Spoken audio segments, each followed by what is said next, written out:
नमस्कार विद्यार्थी मित्रांनो, इन्फिनिटी अकॅडमीमध्ये मी सागर सोनने तुम्हा सगळ्यांचं स्वागत करतो. मित्रांनो, आपण राज्यसेवेमार्फत ज्या वेगवेगळ्या परीक्षा घेण्यात येतात, जसं की PSIची परीक्षा असेल, STIची परीक्षा असेल, ASOची परीक्षा असेल, म्हणजेच गट ब च्या परीक्षांमध्ये जी पदं आहेत त्या पदांविषयी माहिती करून घेण्याचा प्रयत्न करतोय. जसं की आधीच्या एका व्हिडिओमध्ये मी PSIच्या पदाबद्दल, त्याची पात्रता, त्याचं वेतन, त्याची निवड पद्धती याच्यावर मी चर्चा केलेली होती. आता जे नवीन विद्यार्थी परीक्षेच्या तयारीला लागणार आहेत, ज्यांना राज्यसेवेचा अभ्यास करायचा आहे, ज्यांना गट ब चा अभ्यास करायचा आहे, ज्यांना गट क चा अभ्यास करायचा आहे, ज्यांना उत्सुकता आहे की सर STI म्हणजे नक्की काय आणि त्याच्याबद्दल आम्हाला माहिती हवी आहे, तर त्या विद्यार्थ्यांसाठी हे लेक्चर किंवा हे व्हिडिओ महत्त्वाचा आहे. STI म्हणजे काय? स्टेट स्टॅट टॅक्स इन्स्पेक्टर, राज्य कर निरीक्षक हा एक महत्त्वाचं पद आहे, गट ब चं पद आहे. STI कराच्या संदर्भात आहे, राज्य सरकारचे जे कर असतात त्या संदर्भात, आणि GST आल्यामुळं तर STIचं महत्त्व खूप वाढलेलं आहे. तुम्ही पाहता जे तुमचे रिलेटिव्ह STI म्हणून काम करतात त्यांचा कामाचा आवाका आता वाढलेला आहे. तर या परीक्षेसाठीची पात्रता काय, वेतन किती असतं, निवड पद्धती कशी केली जाते, किती टप्प्यामध्ये परीक्षा होते हे आपण पाहणार आहोत. जसं आपण मागं पाहिलेलं होतं की PSIची परीक्षा ही 4 टप्प्यात होत असते, म्हणजे की पूर्वपरीक्षा, मुख्य परीक्षा, ग्राउंड आणि मुलाखत, बरोबर. तर STI सुद्धा साठी 4 टप्पे असतात का, या प्रश्नाचं उत्तर मिळवू. त्याच्यानंतर कट ऑफ कसा ठरत असतो या प्रश्नांचे सुद्धा आपण मित्रांनो चर्चा करणार आहोत. आता पहा मित्रांनो, मुळात पहिला पात्रता आणि त्याचं वेतन काय आहे हे पहिलं पाहू. जसं इथं दिलेलं आहे, राज्य कर निरीक्षक STI या पदासाठीची पात्रता काय सांगितलेली आहे, कमीत कमी काय, जास्तीत जास्त काय, आणि कॅटेगरीनुसार काय असते पहा. यांनी म्हणलेलं आहे की 1 फेब्रुवारी 2000 म्हणजे मागची जाहिरात आपण म्हणतो की किमान वय किती असावं, 18 वर्ष असावं. मग ते कुणासाठी किमान वय 18 असावं? मागासवर्ग, मागासवर्गीय घटक आणि अनुसूचित जाती आणि अनुसूचित जमातीसाठी कमीत कमी वय हे 18 असायला पाहिजे. याचा अर्थ जरी 18 असलं तरी तुम्ही ही पूर्वपरीक्षा देत असताना तुम्ही ग्रॅज्युएशन लेवलला सुद्धा ही परीक्षा देऊ शकता, म्हणजे लास्ट इयरला परीक्षा देऊ शकता. पण एक मुद्दा हा आहे, ज्यावेळेस तुम्ही लास्ट इयरला आहात, तुम्ही STIची पूर्वपरीक्षा दिली, बरोबर, STIची तुम्ही पूर्वपरीक्षा पास सुद्धा झाला लास्ट इयरला असताना, परंतु मुख्य परीक्षेला ज्यावेळेस तुम्ही जाता त्यावेळेस मात्र तुमचं ग्रॅज्युएशन कंप्लीट असणं गरजेचं आहे.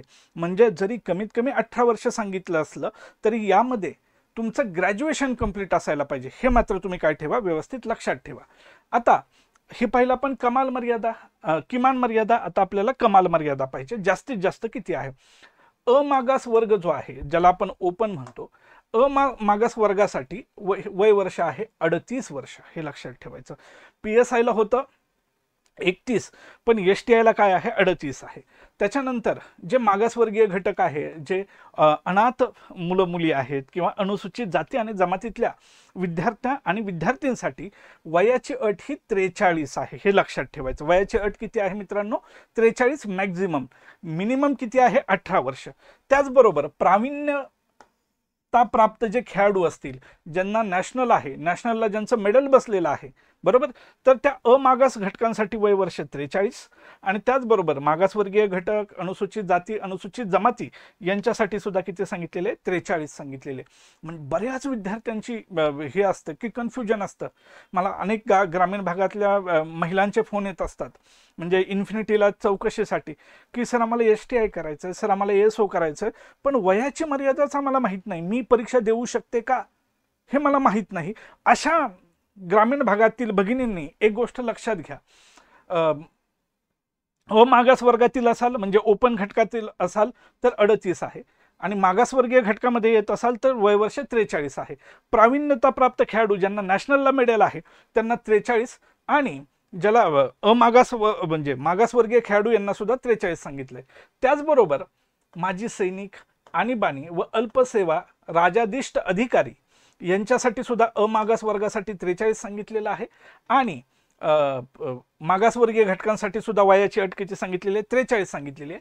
त्याचबरोबर जे दिव्यांग उमेदवार आहेत, हे फार महत्त्वाचं आहे. आता तुम्ही पाहता 3% आरक्षण आणि दिव्यांग खूप मोठ्या प्रमाणात सर्व्हिसमध्ये यायला लागलेले आहेत, ही खूप चांगली गोष्ट आहे, आणि त्यांच्यासाठी वयाची अट किती आहे, जास्तीत जास्त 45. मी पुन्हा 1 मिनिट घेतो तुमचा. मॅक्झिमम किती, ओपनसाठी 38, मागासवर्गीयांसाठी ओबीसी, एससी आणि एसटी, अनाथ असाल तर 43, जे नॅशनलला ज्यांचं मेडल बसलेलं आहे, ज्याला आपण प्रावीण्यता प्राप्त खेळाडू, यांच्यासाठी ओपनसाठी सुद्धा आणि कॅटेगरीसाठी सुद्धा 43 आहे. माजी सैनिक असतील यांना सुद्धा काय आहे, मागास अमागाससाठी 43 आहे. आणि जे दिव्यांग बंधू भगिनी आहेत यांच्यासाठी मात्र किती आहे, 45 आहे. हे व्यवस्थित लक्षात ठेवा तुम्ही. ही पात्रता आवश्यक आहे. बऱ्याच लोकांचं याबद्दल कन्फ्युजन असतं, ते कन्फ्युजन आज दूर होईल. त्याच्यानंतर वेतन किती असतं, सर्व प्रवर्गासाठी S14 आहे. किती आहे, S14.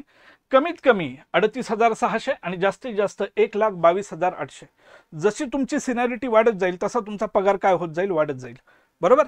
आणि ह्या पगार आहे त्याच्याबरोबर तुम्हाला महागाई भत्ता आणि नियमाप्रमाणे देय असणारे भत्ते सुद्धा मिळत जातील. म्हणजे दोन प्रश्नांची उत्तर मिळाली आपल्याला.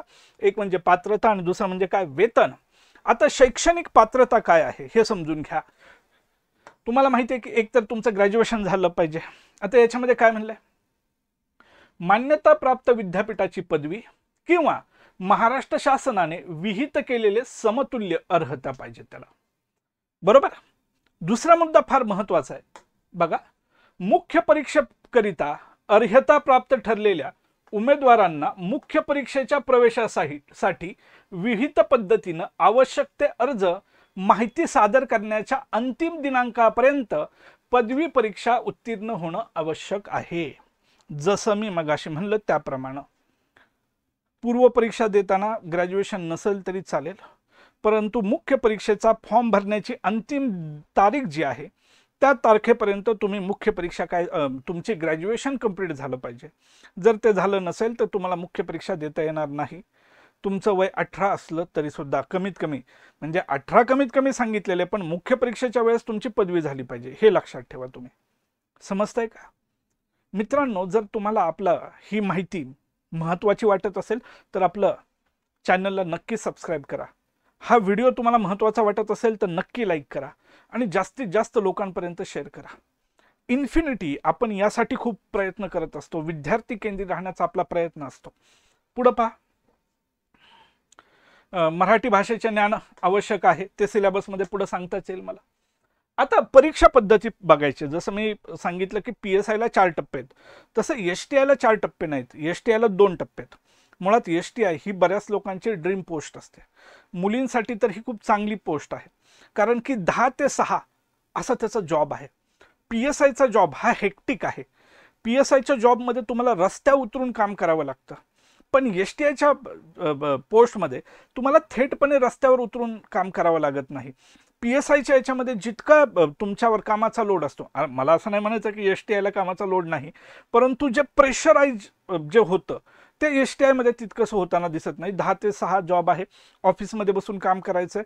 आणि बऱ्याचशा मुली हा जॉब प्रेफर करतात, कारण की एक चांगली लाईफस्टाईल त्याच्यातून जगता येऊ शकते. बघा, पूर्व परीक्षा आणि मुख्य परीक्षा आहे. पूर्व परीक्षेला एकूण घटक सांगितलेले आहेत त्यांनी 8.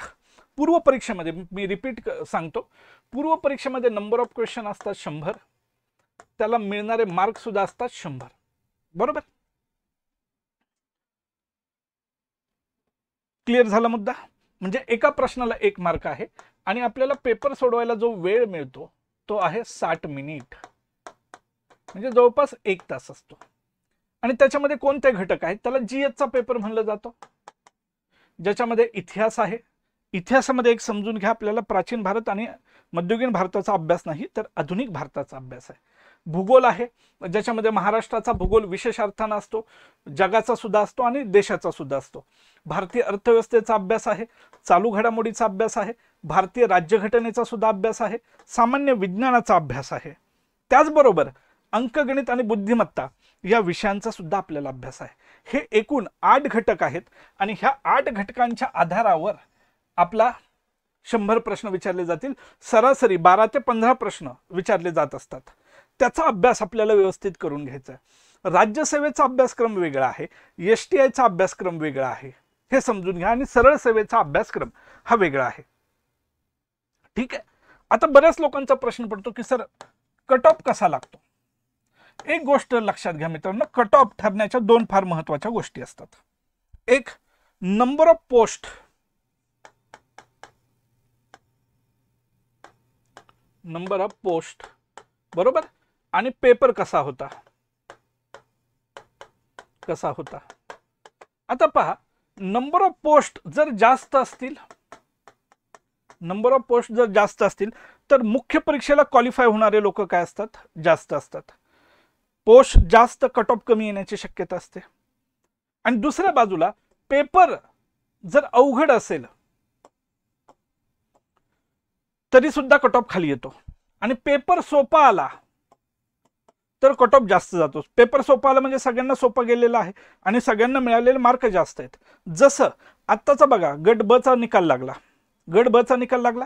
गट ब च्या निकालामध्ये ओपन मुलांचा कट ऑफ लागला 62.5 इतका लागला, खूप लागला, 100 पैकी जास्त. का असं झालं? कारण की पेपर काय होता, सोपा होता आणि विद्यार्थ्यांना जास्त मार्क मिळालेले होते.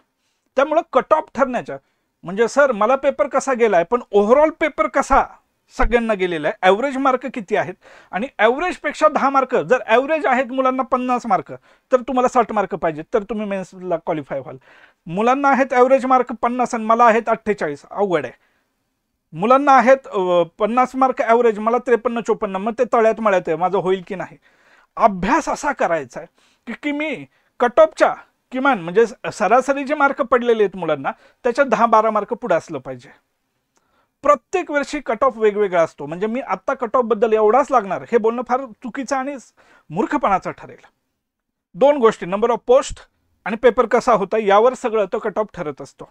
ठीक आहे, चला आता हे झाले पूर्व परीक्षा. आणि पूर्व परीक्षेनंतर तुम्ही ज्यावेळेस पास होता त्यावेळेस तुम्ही मुख्य परीक्षेला जाता आणि मुख्य परीक्षेला त्यांनी सांगितलेलं आहे राज्य कर निरीक्षक फक्त लेखी परीक्षा आहे. PSI सारखं शारीरिक चाचणी आणि मुलाखत इथं नाहीये आणि फक्त लेखी, पण लेखी म्हणजे डिस्क्रिप्टिव्ह पॅटर्न नाहीये, ऑब्जेक्टिव्हच आहे. आणि याच्यामध्ये 2 पेपर सांगितलेत. पहिला पेपर ज्याला आपण भाषेचा पेपर म्हणतो, भाषेचा पेपर ज्याच्यामध्ये मराठी आहे आणि ज्याच्यामध्ये इंग्रजी आहे. मराठीला नंबर ऑफ प्रश्न आहेत 50, इंग्रजीला सुद्धा आहेत 50, म्हणजे जवळपास मराठीला 100 मार्क, इंग्रजीला 100 मार्क. असा जो पहिला पेपर असतो तो 200 मार्काचा. बघा इथं दिलेले मराठी 50 प्रश्न आणि एका प्रश्नाला 2 मार्क, 100 मार्क झाले. इंग्रजीला 50 प्रश्न 2 मार्क, बरोबर 100 मार्क. म्हणजे पहिला पेपर 200 मार्काचा असणार आहे. आणि त्याची कोणत्या पातळीवरचा असेल, 12वी आणि पदवी लेवलचा तो असेल. इंग्रजी पदवी लेवलचं म्हणलेलं आहे आणि मराठी 12वी लेवलचं त्यांनी म्हणलेलं आहे. आणि या पेपरला मिळणारा वेळ हा 1 तास आहे, वस्तुनिष्ठ असणार आहे. आणि दुसरा पेपर आहे तो म्हणजे सामान्य अध्ययन आणि बुद्धिमत्ता चाचणी. GS सारखाच त्याच्यामध्ये पेपर असेल, पण त्याच्यामध्ये 2 महत्त्वाचे कायदे आहेत, राईट टू इन्फॉर्मेशन ऍक्ट आणि 2015चा महाराष्ट्र लोकसेवा हक्क अधिनियम. याच्यावर प्रश्न आहे 100, एका प्रश्नाला मार्क आहे 200 मार्क. आणि हा सुद्धा 1 तासाचा पेपर असेल. म्हणजे पहिला पेपर भाषेचा आहे आणि दुसरा पेपर GSचा आहे आणि हे 200 मार्काला आहे. म्हणजे 200 मार्काचा भाषा, 200 मार्क GS, म्हणजे जवळपास मुख्य परीक्षा ही 400 मार्काची असते. आणि STIचा अंतिम निकाल मित्रांनो, पुन्हा रिपीट करतो, STIचा अंतिम निकाल ह्या 400 मार्कावर लागणार आहे. याच्यामध्ये पूर्व परीक्षेचे मार्क पकडले जात नाहीत. PSIचा अंतिम निकाल 440 मार्काचा असतो, त्यामध्ये मुलाखतीचे मार्क पकडले जातात. बरोबर. इतक्या कमी वेळामध्ये मित्रांनो मी तुम्हाला ह्या सगळ्या गोष्टी सांगण्याचा प्रयत्न केला. तुमच्यासाठी अजून एक महत्त्वाची माहिती आहे मित्रांनो. आपण काय करतोय PSIच्या दृष्टीनं, एक PSIची जरी तुम्ही PSIची तयारी करत असाल तर गट बच आहे. PSIचा अभ्यास तोच STIला अभ्यास आहे, तोच ASOला आहे. तर जर तुमचं स्वप्न PSI होण्याचं आहे मित्रांनो, तर तुमच्यासाठी इन्फिनिटी आपण काय करतोय, 18 जुलैला फाउंडेशन बॅच सुरू करतोय, PSIची फाउंडेशन बॅच. टार्गेटच PSI आहे त्याचं. आणि त्याच्यासाठी काय केलेलं आहे, आपण एक PSI स्कॉलरशिप टेस्ट घेणार आहोत, जी की आहे 29 जून 2025ला. 29 जून 2025ला महाराष्ट्रभरात आपण ही स्कॉलरशिपची टेस्ट घेणार आहोत. आणि ह्या टेस्टच्या माध्यमातून आपण जे गरीब आणि होतकरू विद्यार्थी आहेत यांना 70% फीजमध्ये सवलत देणार आहोत. बरोबर. आणि ही टेस्ट ऑनलाईन तर होणारच आहे. तुम्हाला नाव रजिस्टर करायचं आहे आपलं. हे नाव रजिस्टर करण्यासाठी 2 नंबर दिलेले आहेत. बघा इथे एक नंबर दिला 9226018181. या नंबरवर तुम्ही रजिस्ट्रेशन तुमचं करू शकता. आणि 2 पत्ते आहेत. तुम्ही पुण्यामध्ये आणि नाशिकमध्ये काय करू शकता, ऑफलाईन जाऊन सुद्धा काय देऊ शकता, परीक्षा देऊ शकता. पुण्याचा पत्ता आहे मानकरवाडा, पत्रा मारुती चौक, नारायणपेठ, पुणे. आणि नाशिकचा पत्ता आहे Infinity Academy, Upadhyay Chambers, Ashok Stambh, Nashik. या ठिकाणी जाऊन तुम्ही आपली परीक्षा देऊ शकता. अशाच प्रकारच्या माहितीसाठी इन्फिनिटीचा चॅनल सबस्क्राईब करा. आज थांबूयात. धन्यवाद.